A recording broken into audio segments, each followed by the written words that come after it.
Welcome to SKG learning academy. आज आहे 29 डिसेंबर 2023। आजच्या दिवसाचे जे काही महत्त्वाचे करंट अफेअरचे क्वेश्चन असणार आहेत ते आपण पाहणार आहोत। त्या अगोदर आपल्या चॅनलवर जर पहिल्यांदा आला असाल तर चॅनलला सबस्क्राईब करा आणि व्हिडिओला लाईक करायला विसरू नका। अशाच प्रकारचे रोजचे रोज करंट अफेअरचे सेशन आपण घेऊन येत असतो। चला तर आजच्या सेशनला सुरुवात करूया। आजचा पहिला प्रश्न आहे, विश्वविद्यालय अनुदान आयोग अर्थात UGCने कोणता पदवी अभ्यासक्रम समाप्त करत असल्याची अधिसूचना काढलेली आहे? योग्य उत्तर होईल ऑप्शन क्रमांक डी MPhil। विश्वविद्यालय अनुदान आयोग म्हणजे UGC जे आहे हे MPhilचा पदवी अभ्यासक्रम जे आहे हे अभ्यासक्रम समाप्त केला असल्याची यांनी अधिसूचनाही काढलेली आहे। एक अधिसूचना काढून सर्व विद्यार्थ्यांना त्यांनी अवगत केलेलं आहे की या वर्षापासून MPhilची पदवी अभ्यासक्रम समाप्त केला जात आहे आणि यापुढे कोणीही कुठल्याही कॉलेजमध्ये MPhilसाठी प्रवेश घेऊ नये। 2022मध्ये ज्यांनी MPhil पदवी प्राप्त केल्या आहेत त्यांना ग्राह्य धरले जाणार आहेत। MPhil मास्टर ऑफ फिलॉसॉफी 2 वर्षाचा पदव्युत्तर पदवी अभ्यासक्रम आहे। MPhilचा अभ्यासक्रम हा जवळजवळ PhD सारखाच अभ्यासक्रम असून त्यासारखंच संशोधन आधारित अभ्यासक्रम आहे आणि आता हा अभ्यासक्रम UGCने नुकताच समाप्त केलेला आहे। तर UGCने समाप्त केलेला आहे। UGC युनिव्हर्सिटी ग्रँट कमिशन स्थापना झालेली आहे 28 डिसेंबर 1953। मुख्यालय आहे नवी दिल्ली। अध्यक्ष आहेत M जगदीश कुमार आणि UGCशी संबंधित विभाग आहे शिक्षण मंत्रालयाचं उच्च शिक्षण विभाग। पुढचा प्रश्न पाहूया, भारत कोणत्या देशातील ऑकलंड शहरामध्ये महावाणिज्य दूतावास सुरू करणार आहे? योग्य उत्तर होईल ऑप्शन क्रमांक C न्यूझीलंड। न्यूझीलंडमधील ऑकलंड या शहरामध्ये भारत महावाणिज्य दूतावास सुरू करणार आहे।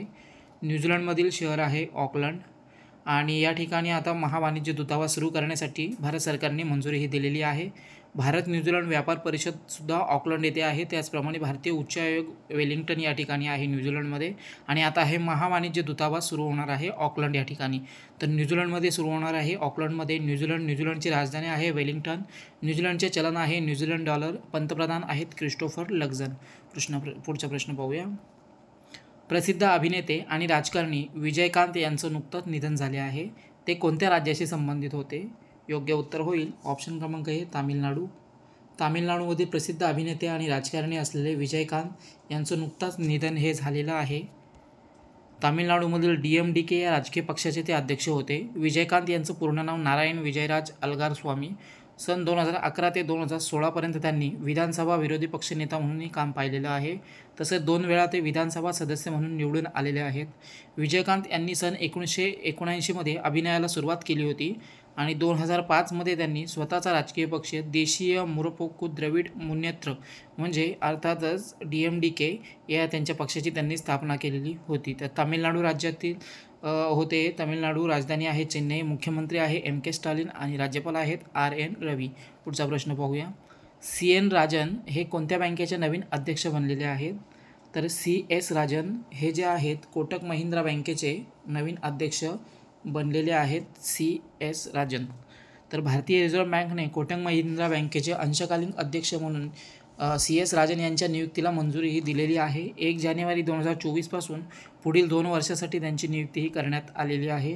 अंशकालीन अध्यक्ष प्रकाश आपटे यांचा कार्यकाळ 31 डिसेंबर 2023 रोजी समाप्त होत आहे आणि त्यांच्या जागेवर आता या CS राजन यांची नियुक्तीही करण्यात आलेली आहे। तर कोटक महिंद्रा बँकेमध्ये यांची अध्यक्ष म्हणून जी नेमणूक आहे झालेली आहे। कोटक महिंद्रा बँक स्थापना झालेली आहे 1985। मुख्यालय आहे मुंबई आणि गैर कार्यकारी निदेशक आहेत उदय कोटक। त्याचप्रमाणे ही जी कोटक महिंद्रा बँक आहे HDFC बँक आणि ICICI बँकनंतर बाजार मूल्यानुसार प्रायव्हेट सेक्टरमधील ही तिसरी सर्वात मोठी बँक आहे। पुढचा प्रश्न पाहूया, 26व्या राष्ट्रीय एकता व युवा नेतृत्व परिषदेचे आयोजन कोठे करण्यात आले होते? योग्य उत्तर होईल ऑप्शन क्रमांक B इटानगर। अरुणाचल प्रदेशची राजधानी इटानगर या ठिकाणी या 26व्या राष्ट्रीय एकता युवा नेतृत्व परिषदेचे आयोजन हे करण्यात आले होते। एक भारत श्रेष्ठ भारत उभारणीसाठी योगदान देण्यासाठी एक व्यासपीठ म्हणून हे काम करतं। यामध्ये विविध संस्कृती असलेली अनेक राज्य विविध कार्यक्रमांद्वारे शांतता आणि सौहार्द जे आहेत यामध्ये सहभागी होत असतात। यावेळची ही 26वी परिषद होती। अरुणाचल प्रदेशमधील इटानगर येथे भरवली गेली आणि या परिषदेचे उद्घाटन अरुणाचल प्रदेशचे राज्यपाल आहेत KT पटनायक यांनी या कार्यक्रमाचं उद्घाटन हे केलेलं आहे। 24 डिसेंबर 2023 रोजी या परिषदेचे आयोजन हे पार पडलेलं आहे। विकसित युवक विकसित भारत ही या परिषदेची या वर्षीची थीम होती। पुढचा प्रश्न पाहूया, ली सून क्यून यांचं नुकतंच निधन झालं आहे। हे कोणत्या देशातील प्रसिद्ध अभिनेता होते? योग्य उत्तर होईल ऑप्शन क्रमांक A दक्षिण कोरिया। दक्षिण कोरियामधील हे प्रसिद्ध अभिनेते होते ली सून क्युंग आणि यांचं नुकताच निधन हे झालेलं आहे. त्यांची मुख्य भूमिका असलेल्या पॅरासाइट या चित्रपटाला ऑस्कर पुरस्कारही मिळालेला होता. 2020मध्ये या चित्रपटाने बेस्ट फीचर फिल्म श्रेणीमध्ये हा ऑस्कर जिंकलेला होता. त्याचप्रमाणे पॅरासाइट या चित्रपटासाठी त्यांना स्क्रीन ॲक्टर गिल्ड अवॉर्डसुद्धा देण्यात आला होता. पुढचा प्रश्न पाहूया. डिसेंबर 2023मध्ये कोणत्या राज्यात पहिली आंतरजिल्हा हेलिकॉप्टर सेवा सुरू झाली आहे?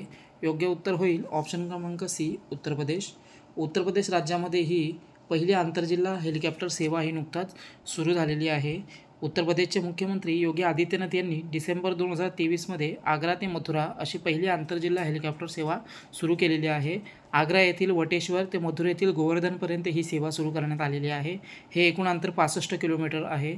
तपासणी उड्डाणानंतर कंपनी 28 डिसेंबरपासून पर्यटकांसाठी ही सेवा सुरू करणार आहे. उत्तर प्रदेशमधील ही पहिलीच आंतरजिल्हा हेलिकॉप्टर सेवा आहे. पुढचा प्रश्न पाहूया. जानेवारी 2024मध्ये जागतिक आर्थिक मंच अर्थात वर्ल्ड इकॉनॉमी फोरमची बैठक कुठे आयोजित करण्यात येणार आहे? योग्य उत्तर होईल ऑप्शन क्रमांक डी, स्वित्झर्लंड. स्वित्झर्लंडमध्ये ही बैठक होणार आहे. WEF म्हणजे जागतिक आर्थिक मंच यांची ही जी बैठक आहे स्वित्झर्लंडमध्ये होणार आहे. तर स्वित्झर्लंडमधील डावोस या ठिकाणी ही बैठक होणार आहे. 14 ते 20 जानेवारी दरम्यान ही बैठक होणार आहे. केंद्रीय मंत्री स्मृती इराणी, हरदीप सिंग पुरी आणि अश्विनी वैष्णव हे या बैठकीला भारताकडून हजर राहणार आहेत. वर्ल्ड इकॉनॉमी फोरमच्या बैठकीला उत्तर प्रदेश सरकारचे एक शिष्टमंडळ देखील सहभागी होणार आहे. तर वर्ल्ड इकॉनॉमी फोरम स्थापना झालेली आहे 1971. मुख्यालय आहे स्वित्झर्लंड, जिनेव्हा येथे. पुढचा प्रश्न पाहूया. 20वा फिफा क्लब विश्वचषक 2023 कोणत्या फुटबॉल क्लबने जिंकला आहे? योग्य उत्तर होईल ऑप्शन क्रमांक ए, मँचेस्टर सिटी याने हा 20वा फिफा क्लब विश्वकप 2023 फुटबॉल चषक जो आहे हा जिंकलेला आहे मँचेस्टर सिटीने. या स्पर्धा सौदी अरेबियामध्ये आयोजित करण्यात आल्या होत्या. मँचेस्टर सिटीने पहिल्यांदाच हा फिफा क्लब विश्वकप जिंकलेला आहे. तर फ्लुमिनीजने उपविजेतेपद हे जे आहे पटकावलेलं आहे. फिफा क्लब वर्ल्ड कप ही आंतरराष्ट्रीय फुटबॉल क्लब स्पर्धा असून या स्पर्धेची सुरुवात सन 2000मध्ये करण्यात आली आहे. पुढचा प्रश्न पाहूया. विश्वभारती विद्यापीठातील संशोधकांनी नवीन शोधलेल्या जीवाणूला कोणाच्या स्मरणार्थ पॅटोया टॉगोरी हे नाव दिलेलं आहे? तर योग्य उत्तर होईल ऑप्शन क्रमांक बी, रवींद्रनाथ टागोर. रवींद्रनाथ टागोर यांच्या स्मरणार्थ या विश्वभारती विद्यापीठातील संशोधकांनी नवीन शोधलेल्या जीवाणूला त्यांचं नाव दिलेलं आहे. पॅटोया टागोरी असं नामकरण या जीवाणूचं केलेलं आहे. एखाद्या जीवाणूला प्रतिष्ठित व्यक्तीचे नाव देण्याची पहिलीच वेळ आहे. विश्वभारती संशोधन पथकाने झारखंडमधील झारिया कोळसा खाणीतील मातीत हा जो पॅटोया टॉगोरी हा जीवाणू आहे हा शोधून काढलेला आहे. हा जीवाणू पोटॅशियम विद्रव्य बनवते तसेच नायट्रोजनचा पुरवठा देखील करतो आणि आता याचं नामकरण करण्यात आलेलं आहे पॅटोया टॉगोरी. पुढचा प्रश्न पाहूया. कोणत्या विद्यापीठात 1400 स्वातंत्र्य सैनिकांची नावे असलेली श्रद्धांजली भिंत बांधण्यात येणार आहे? योग्य उत्तर होईल ऑप्शन क्रमांक डी, जवाहरलाल नेहरू विद्यापीठ. या ठिकाणी 1400 स्वातंत्र्य सैनिकांची नावे असलेली श्रद्धांजली भिंत बांधण्यात येणार आहे. तर जवाहरलाल नेहरू विद्यापीठ JNU समितीने कॅम्पसमध्ये 1400 स्वातंत्र्य सैनिकांच्या नावांसह श्रद्धांजली भिंत बांधण्याची घोषणा ही केलेली आहे. युवा पिढीमध्ये स्वातंत्र्य सैनिकांबद्दल जागरूकता पसरवणे हा या मागचा हेतू आहे. संगमरवरी ग्रॅनाइट फळकांवर भारतमातेच्या पुतळ्यांसह स्वातंत्र्य सैनिकांच्या नावे ही कोरली जाणार आहेत. भिंतीवर 100 फूट उंच तिरंगाही लावण्यात येणार आहे. पुढचा प्रश्न पाहूया. कोणत्या TV नेटवर्कने कार्तिक आर्यन याला फुटबॉल ब्रँड ॲम्बॅसेडर म्हणून नियुक्त केलेला आहे? तर योग्य उत्तर होईल ऑप्शन क्रमांक D, Sony Sports. Sony Sports हा जो TV नेटवर्क आहे या नेटवर्कने फुटबॉल ब्रँड ॲम्बॅसेडर म्हणून कार्तिक आर्यन यांची नियुक्तीही नुकताच केलेली आहे. तर हे होते आजच्या दिवसाचे काही महत्त्वाचे करंट अफेअरचे क्वेश्चन. सेशन कसा वाटला कमेंटद्वारे कळवा. चॅनलला सबस्क्राईब करा आणि व्हिडिओला लाईक करायला विसरू नका. धन्यवाद.